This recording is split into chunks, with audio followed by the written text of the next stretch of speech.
Hey everyone, welcome back. Today we're diving into something crucial. In today's digital world, we're going to be talking about cybersecurity frameworks.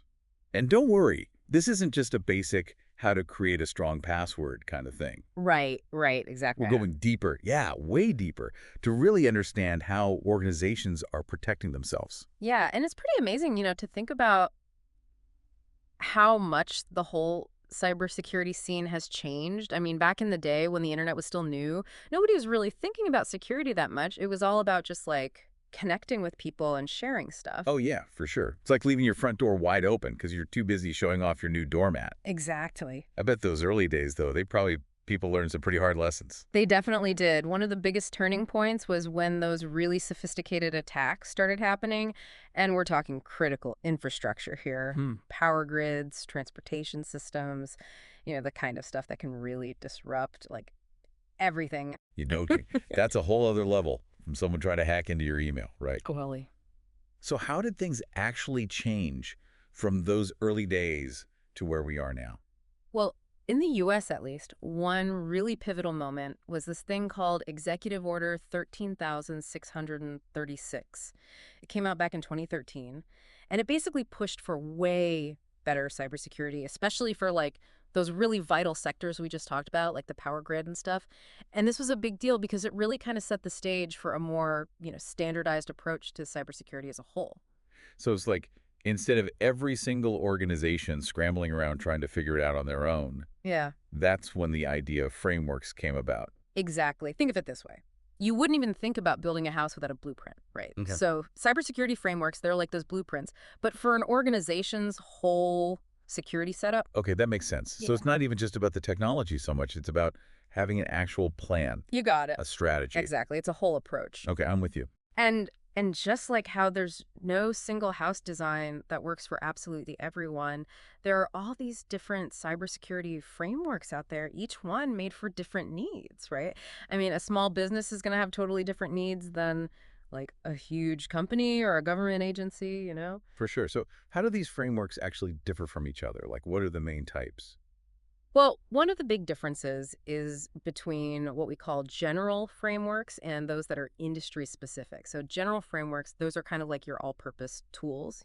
A good example is something called the NIST Cybersecurity Framework. Okay, I've heard of that. Yeah, so this NIST thing, it gives a really broad approach that pretty much any organization can take and like make it their own. It covers all the basics, like figuring out your most important assets, knowing how much risk you're willing to take, and planning for if or when something bad does happen. So that's like your basic cybersecurity checklist, the foundation everyone should have. Exactly. It's like the must-dos. Okay, got it. Now, for those industry-specific ones, those are interesting because they're all about the unique challenges and rules that only apply to certain fields. Like, take healthcare, for example, right? Right, with all the patient records and stuff. Exactly. Super sensitive info, right? They've got to follow HIPAA and all those rules. Or what about finance? You've got FUNRA and a bunch of others.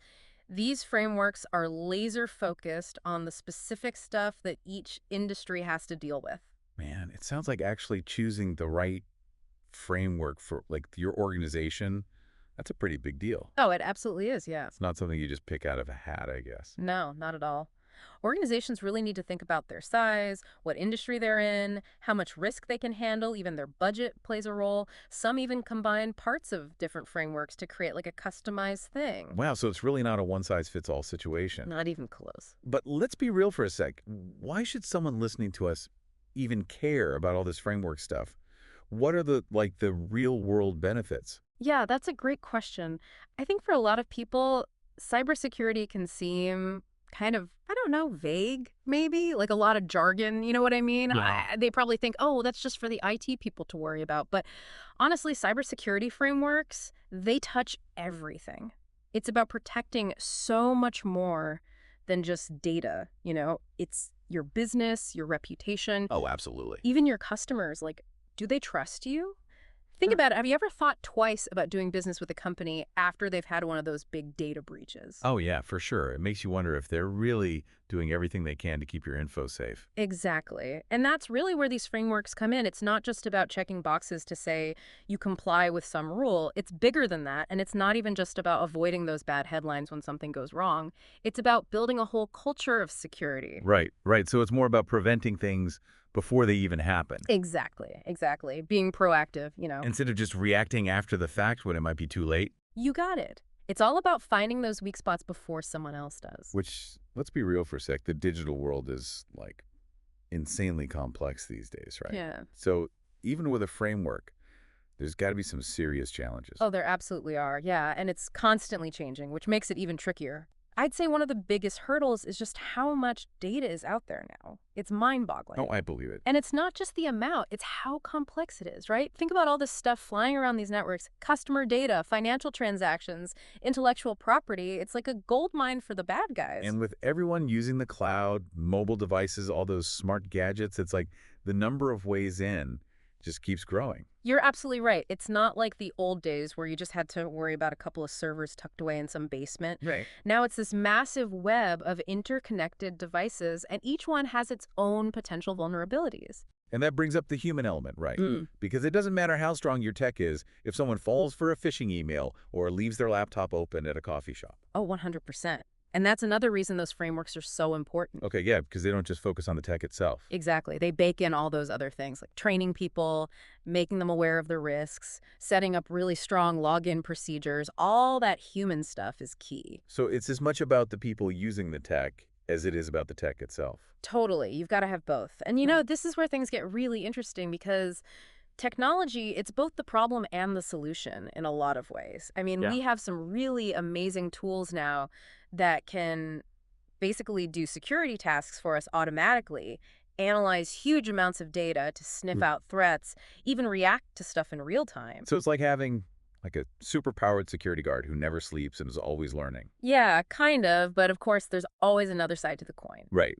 What are the challenges there? Well, it's like a game of cat and mouse, While we're developing all these fancy tools, the attackers, they're coming up with new ways to get around them, to bypass the traditional security stuff.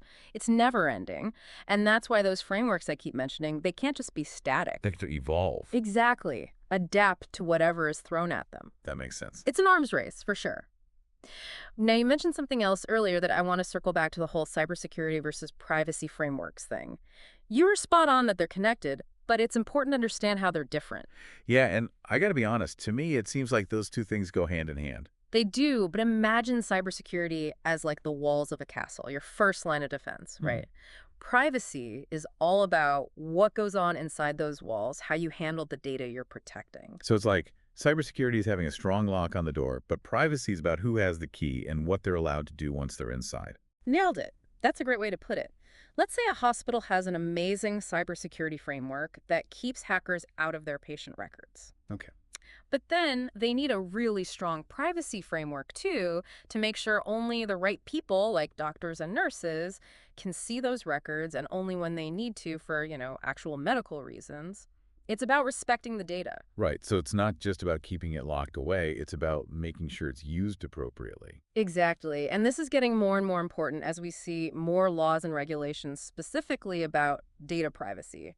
GDPR, for example. GDPR, yeah, that's a big one these days. Huge. And California's got CCPA, and there are more on the way. These are really pushing organizations to step up their game when it comes to protecting data.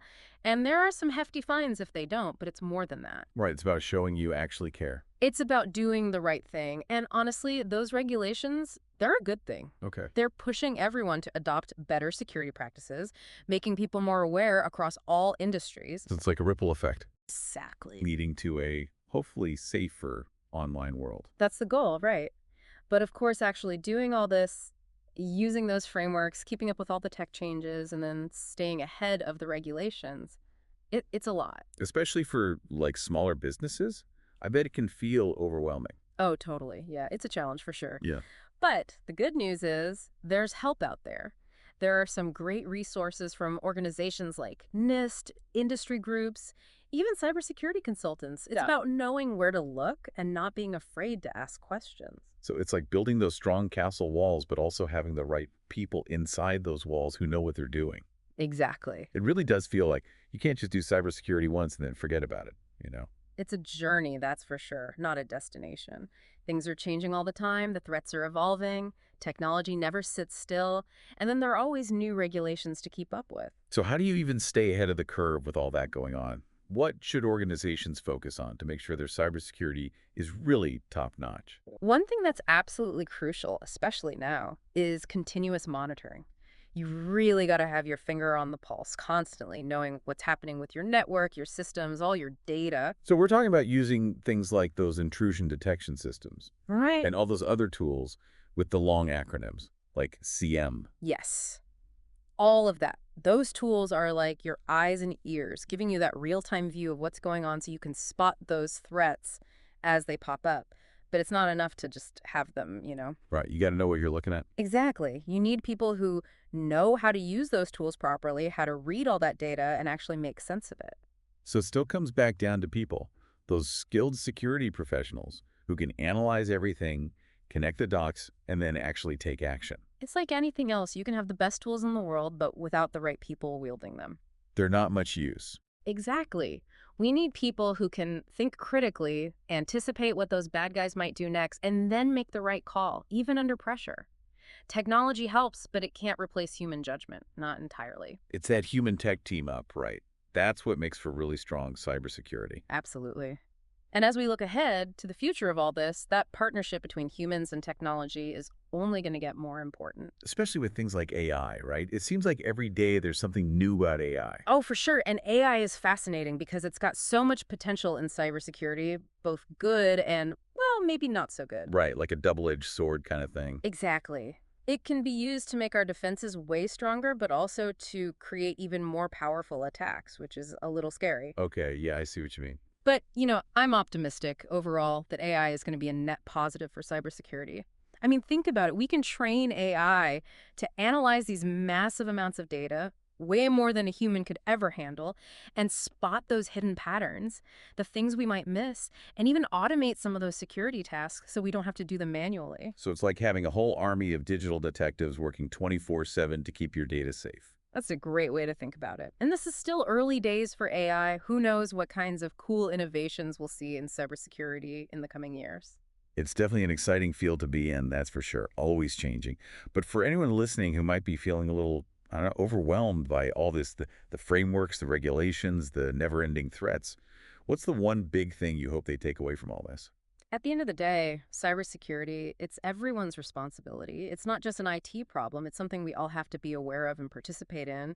From the CEO all the way to the intern, everyone's got a role to play in creating that culture of security. That's such an important point, and it's something we can all do in our work life and our personal life too, right? Absolutely. Just be mindful, be aware of the risks, and don't ever be afraid to speak up, to ask for help if you need it. We're all in this together, right? Couldn't have said it better myself.